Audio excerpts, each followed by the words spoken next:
It's been a while. It's been like 3 months. I've been a mess, basically.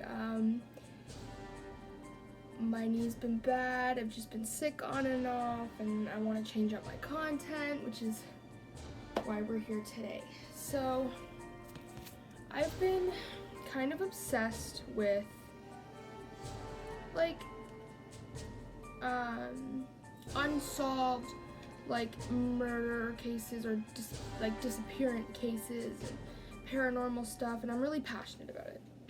So I was hoping, we'll see how this goes, and then we'll go from there. I want to make this channel completely brand new, and with the way my knee is going right now, sit down videos are the best thing for me. You guys get your content and I get to make videos. So I want to talk about the disappearance of Madeline Beth McCann. And if you see me looking down, it's because I have all my information written down, because I want to make sure that I get every single detail of this case, because it's just so all over the place. It interests me so much. It's weird, and I want to start scripting my videos and giving you guys every little detail to every little story that I tell you. So Madeline Beth McCann disappeared on May 3rd, 2007 in Portugal. Honestly, it was all over the media. It was everywhere. And when I continue to tell you the story, when I finish the story, you'll understand why it was everywhere. Madeline was born on May 12th, 2003. She was the oldest daughter of Gary and Kate McCann. Madeline had 2 siblings. They were twins. They were 2 at the time of her disappearance. On April 28th, 2007, when Madeline McCann was just 3 years old, Madeline and her family went to Praia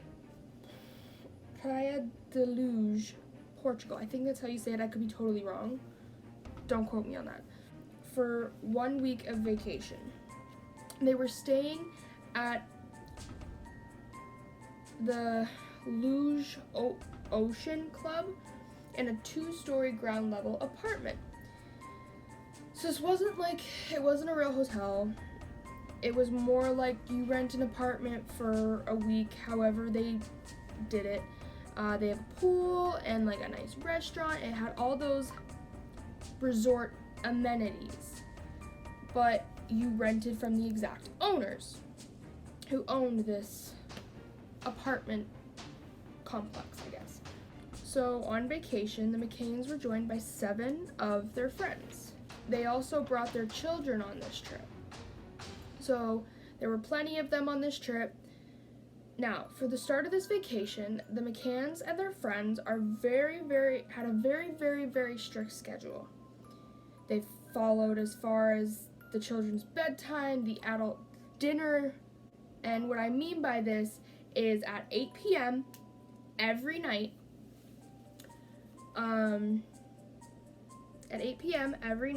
all of them would put their children to sleep in their apartments, and then they would meet up at this bar and restaurant 180 feet away from the apartment and where their children slept, so they could just have their adult dinner. So ultimately they would all leave their kids sleeping in their apartments, and they would head over to this place to meet up and have their dinner. Now, they had a specific table that they would always occupy when they would go for this dinner, but they were able to see the apartments from the table. However, what I mean is they were able to see the apartment patio door. Well, the apartment patio, kind of just that area. But to really see the doors, like to see where you're to go in, to see if somebody is really like, oh, are the kids up? It was really difficult. So they were seeing, but they weren't really However, it reassured them knowing from that specific table, that spot, they did have some sort of sights on the apartment. So they would each take shifts every 20 to 30 minutes to go check on the children. To make sure the children were okay, one thing that they had started to do, because they had felt locking and unlocking the front door was too loud, was that they would actually leave the patio doors unlocked. And the reason that they would do this was because the patio doors could only lock from the inside. But they felt as though going through the front door that they had to unlock and relock each time was too loud. So they would leave their sleeping children alone in these apartments with the patio doors unlocked, and that's how they would each take turns going and checking on each other's children. Or just on their own. I'm assuming, they would all take shifts, so it's probably, check on their children, like they were with 7 of their friends. So, now, I don't understand. Now, I'm not a parent, I don't know, but I know that if I did have kids, 2 twins who were 2 at the time and a 3-year-old, I couldn't even imagine leaving my child in a room in a foreign country with the doors unlocked. Even with the doors locked, so much can happen in 20 to 30 minutes. So, I don't know. I don't have a say, I'm not a parent, I can't really say much, but I can't imagine, even if I was a parent, I can't imagine leaving my child alone at 3 and 2, even if they are sleeping, my brain would just be oh my god, are my children okay? I would have anxiety about it, but that's just me. They were doing what they thought was best for their children, and that's their choice. Everybody has their choice of how they raise their children and what they do with their children. I just, personally, I would have so much anxiety about that. Anyways, this went on for a couple of days. No problems. They would go out for dinner. They would have their bottles of wine. They would take their turns checking on the children, and everything seemed to be okay. Until May 3rd.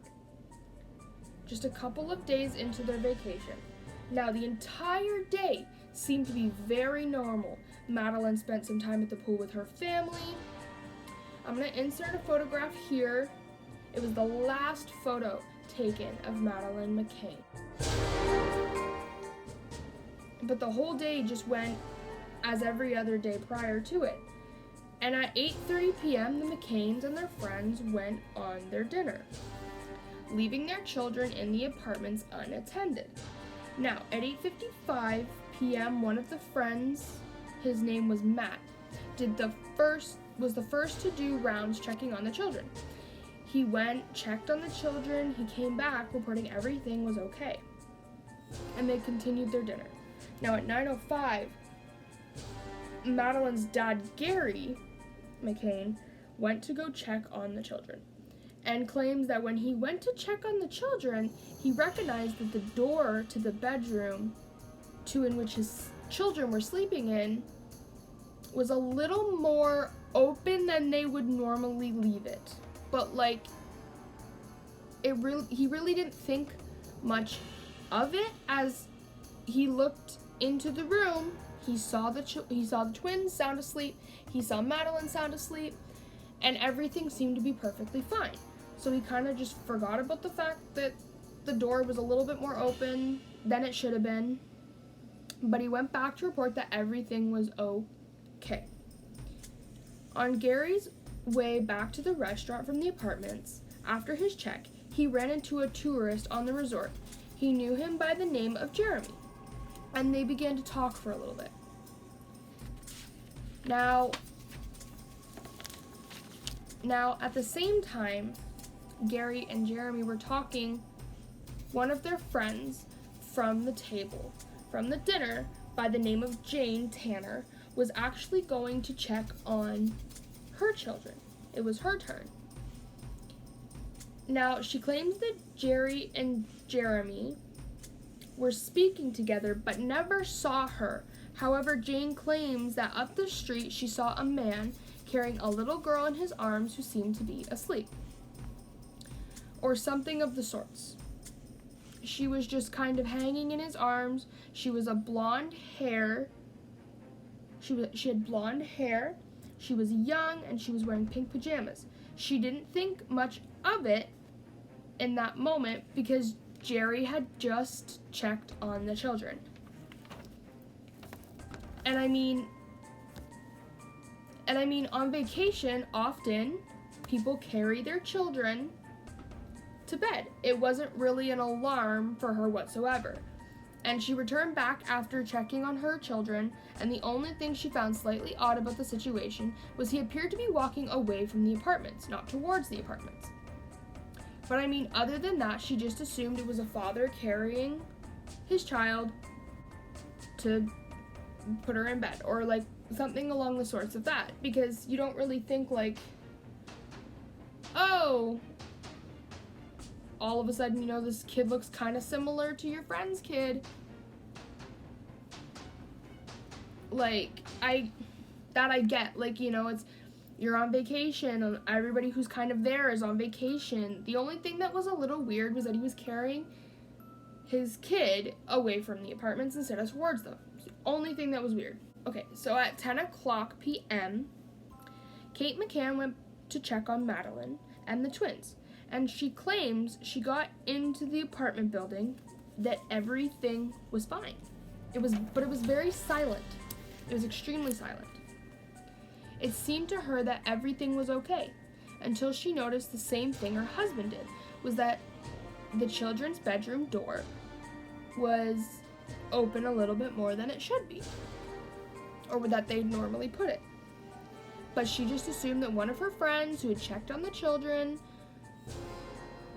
just left it open a little bit more than her and her husband would have.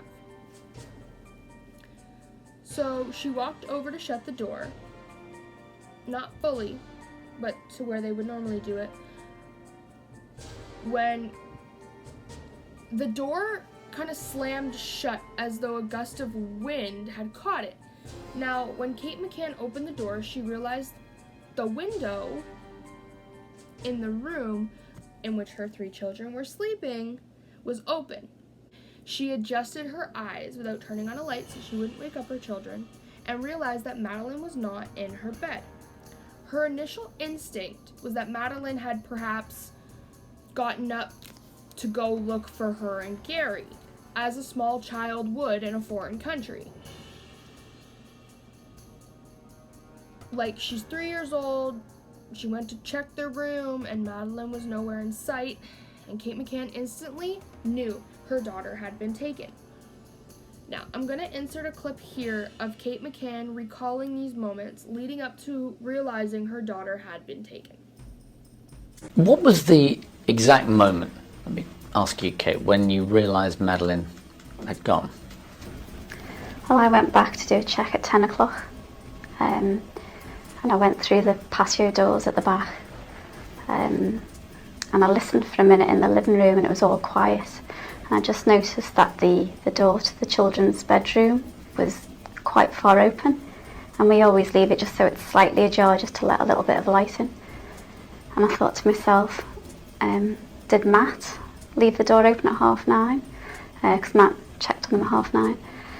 And I thought that must be what happened. So I went to close over the children's door, and just as I was about to close it, it kind of slammed, as if like a gust of wind had shut it. So then I thought, did I leave the patio doors open? So I just checked, and they were closed. And then I went back just to open the door again a little bit. And just as I was doing that, I just glanced at Madeline's bed, which was by the wall, and it was really dark and I couldn't quite make her out, but I just kept looking for what felt like minutes, thinking, you know, where is she, you know. And it seems daft now, because normally you think I'd put the light on, but it's that inbuilt thing of don't wake the kids up. And then I looked and realised she wasn't there, and then I thought, so she'd gone through to our bedroom That'd explain why the door was open as well. So I just quickly looked in our room and she wasn't there, and that was probably the first time that panic started to build. So then obviously I ran back into her room, and just as I did that, there was the curtains, which were closed, just kind of blew open. And as they did that, I noticed that the shutter was up and the window was open. And what did you think in that moment? I thought someone's taken her. You went down to tell Joey straight away? Yeah, I basically quickly whizzed around the apartment in about 15 seconds. I don't know why. In my head, I was just thinking if someone's been in and she's cowering somewhere, I guess is why I did it. And then I just flew out through the back, down the stairs to the restaurant. And as soon as their table was in sight, I just started screaming, "Madeline's gone." And then they all jumped up and were running over saying, "She must be there, she must be there." But obviously I knew. Now, one thing I do find a little weird, and we'll talk about this a little bit more later on in the video, was that after Kate had checked their room, checked kind of everywhere in this apartment, and realized her daughter had been taken, she then left her twins in the apartment alone that her daughter possibly just got abducted from, to go tell people her daughter had been taken. Now, initially I understand, like, you don't want to wake up your kids, but I also wouldn't at that point want to leave them alone. Like, my daughter just got taken possibly by somebody, and then leave the other kids in the apartment alone, especially when they're also younger than Madeline was. So, I don't know what was going through her mind. Again, I don't have a kid, and I hope when I do have kids this does not happen to me, because I would totally lose it. So I don't know what was going through her head, but I can't understand why she left the twins sleeping alone in the apartment after she figured out that her daughter was most likely taken. And it's like, well, what happened if you would have left your twins alone and then that person had to come back and then taken the twins? Like, that's where my head would be at. But I mean, the initial shock and, like, I don't know, like, you do crazy things when it comes to kids. I just find it really strange. It's just like, you know. But then again, sometimes when you go into shock, I understand people can react in, like, really crazy ways, and you might make an impulse decision based on the fact that your child is missing. But I just wanted to mention that to you guys, because that's a big flag when it comes down to some different theories as to what a lot of people think took place and happened. They called the police about 10:13, and the police arrived about 10:30 at night. But you need to remember as well that this was 30 minutes after Kate McCann realized that her child had been abducted. Time is of the essence. Like the clock is ticking, right? Right then and there, police dogs show up. Volunteers began frantically searching for Madeline McCann, while her parents remained in the apartment. The apartment in which Madeline was stolen from hadn't been closed off as a crime scene. So 20 or more people were running in and out. I mean, Kate McCann had really caused a crazy scene, like any person would do if their child was missing, like had gone missing, taken, whatever. Like, so people were going in and out, looking everywhere for Madeline, and the police brought in a sniffer dog, which ended up picking up on a couple different locations. The sniffer dog picked up on behind the bed, in the parents' closet, but it also picked up on the trunk area of the McCann's rental car.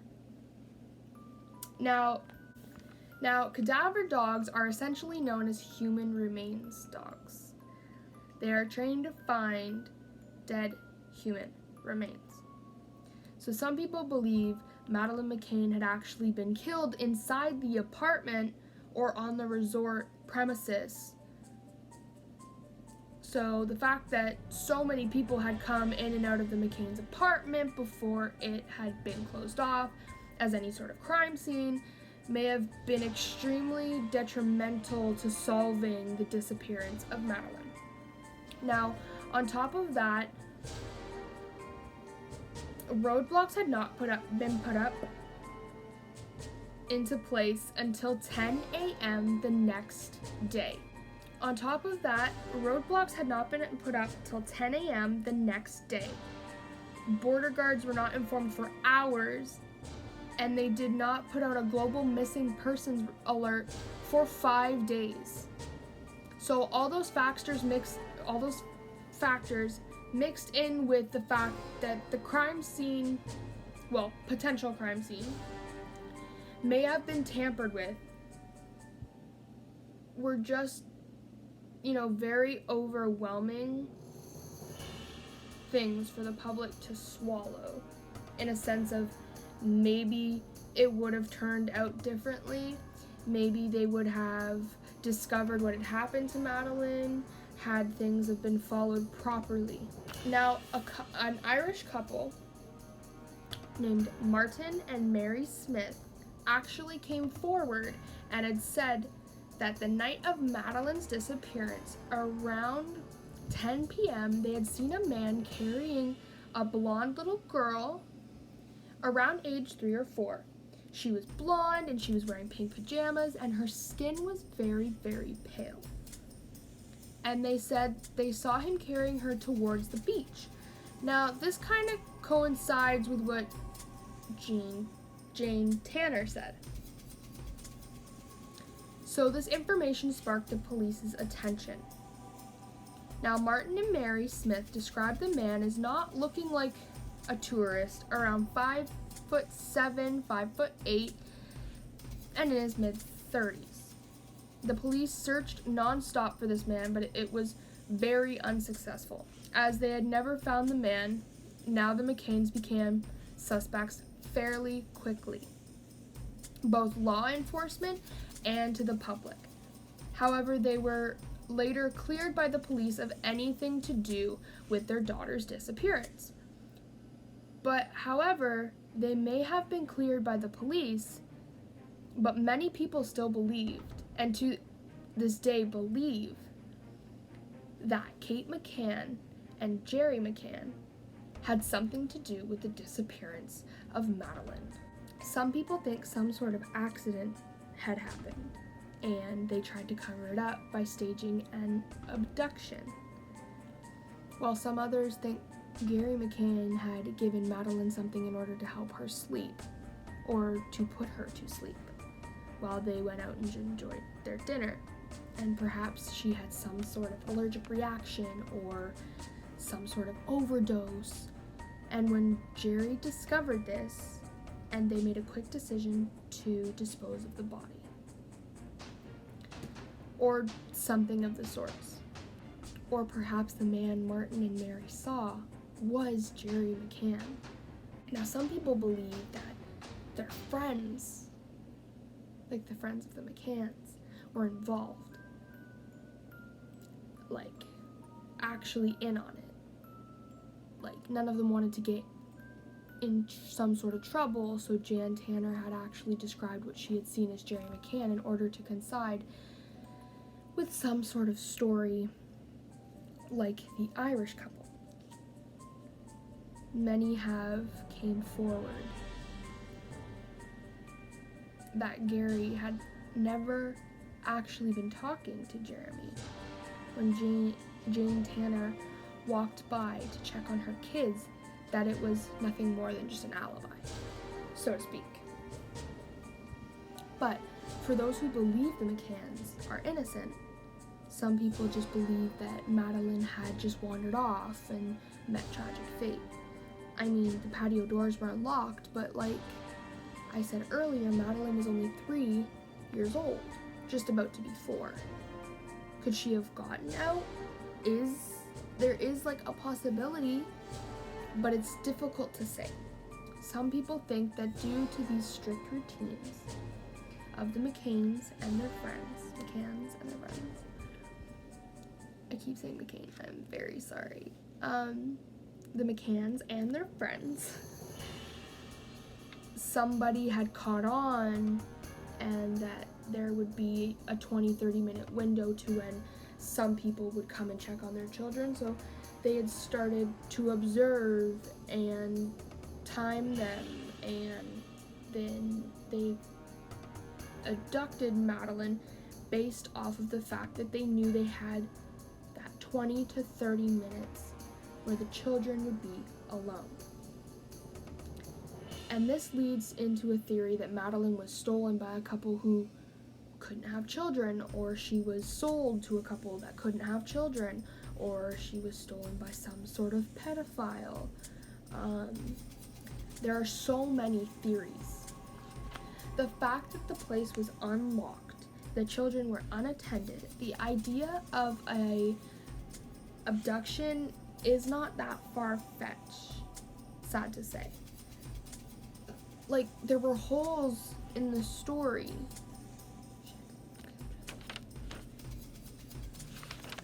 The fact that the place was unlocked, the children were left unattended, the idea of an abduction is not that far-fetched, but there were holes in the story that led people to believe that the McCanns had something to do with their daughter's disappearance.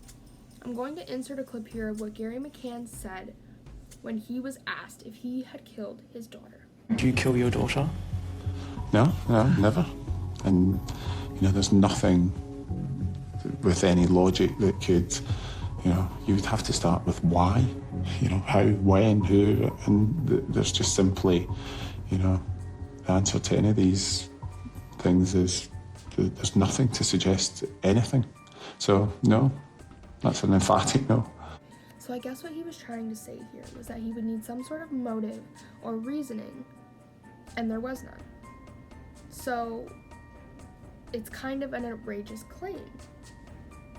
I truly don't know or have any idea what happened to Madeline, but I do want to read you something that I found as to what the server of the McCanns and their friends had to say about Madeline's disappearance. He said that the group had made an arrangement to book the same table at 8 p.m. every night so they could sit outside 50 meters from where their children lay sleeping. He told how the arrangement was widely known by the workers at the restaurant, who thought it was strange. Now, very quickly, I do want to say, if it was widely known that the children were left alone for the span of 20 to 30 minutes, again, an abduction is not far-fetched. Again, sad to say, but the abduction is not far-fetched. He then added, the apartments are quite close to the pool, but there are trees in between, so you can't see them from the restaurant. Even though they were checking on their children every 20 minutes or so, still, there was still a lot of time they were left alone. And someone could have gone in and taken them, and then he was quoted saying, when you think back now, because the routine was so set in stone, every night if somebody had been watching the group, they definitely would have been able to work out what was going on and choose the right moment to take the child. He says, once I realized what had happened, it struck me that the arrangement had been pretty strange. They were obviously wealthy people. He said, once I realized what had happened, it struck me that the arrangement had been pretty strange. They were obviously wealthy people. Why would they not just put all the children to bed in one apartment and pay the 15 euros per hour for a shared babysitter? So the McCanns have been asked this so many times because they were both doctors. They definitely had money. And they said they did what was, or what they thought was best for their children. He then said the night of May 3rd had been just a normal night. Then it became madness. We were beginning to wind down at the restaurant, and I had been clearing some tables. I went into the kitchen for a few minutes. When I came out, the McCann's table was totally empty, except for the older woman, I think was a mother or one of the friends. She looked scared. Then I heard all the shouting and screaming from one of the apartments, and my colleague told me that a child had gone missing. After that, it was chaos. People were running around the resort, shouting for Madeline, and we all started to help looking for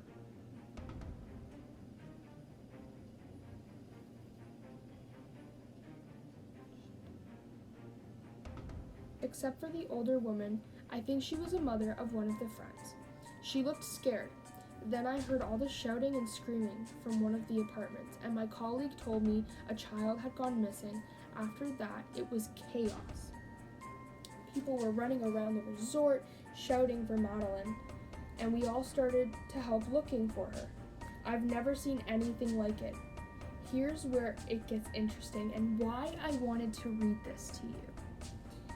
He said the only time he remembered Miss McCann going to check on the children was when she raised the alarm. He said that it was usually only the men of the group who carried out the checks. His testimony contradicts some aspects of what the McCanns have said about that night. I found it kind of interesting as kind of an outside source who had been there, what he had witnessed, what he'd seen. Like, I don't understand. First of all, there's so many things about this that I don't understand. I don't understand why you leave children that young, anyway, alone in a hotel room. I don't understand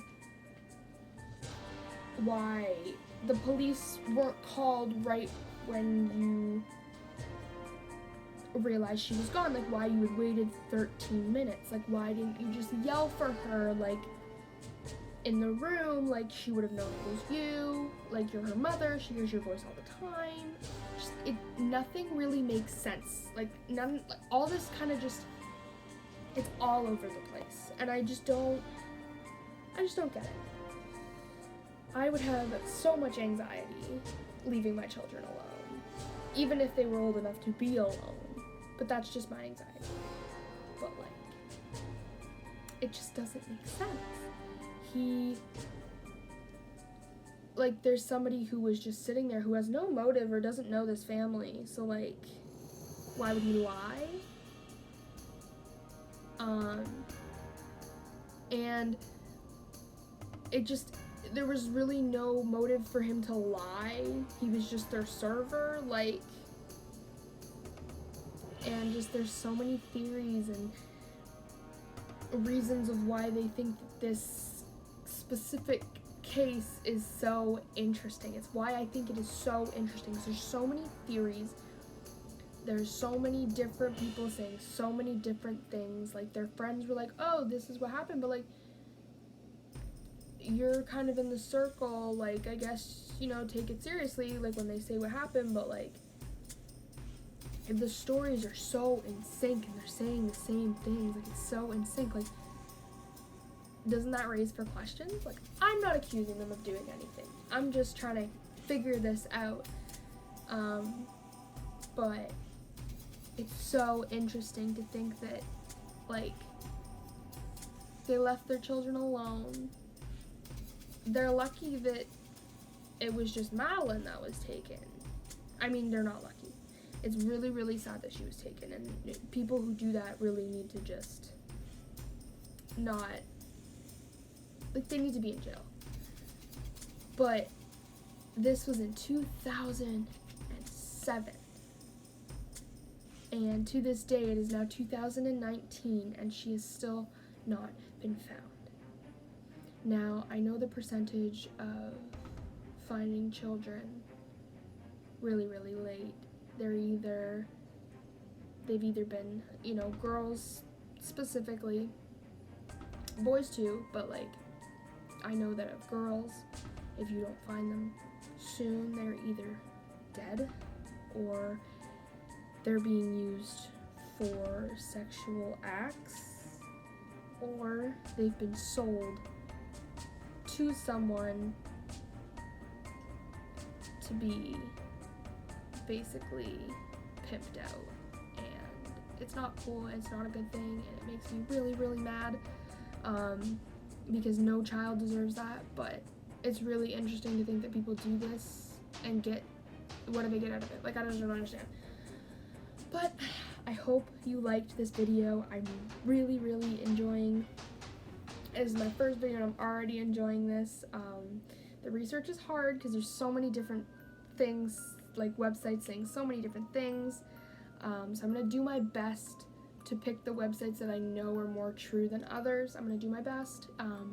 But I want to hear what you think in the comments below. What theory you believe, and what theory you think, what do you think happened to her, and I want to know if you guys like this video. If you guys like it, please like this video, comment down below if you want me to keep going, if you want another crime one next, or if you want a paranormal one next. But I love you guys, and I hope you have an amazing night and an amazing Christmas. I don't know if I'll have another video up before Christmas. I will really, really, really, really try. But I want to make sure that my videos are good and done well as I can, of course, and that I am proud of them. And I'm really excited to get this video out to know what you guys think. I'm really, really, really excited to start this new chapter on this channel. And I love you guys. And I'm gonna go. I love you. Bye.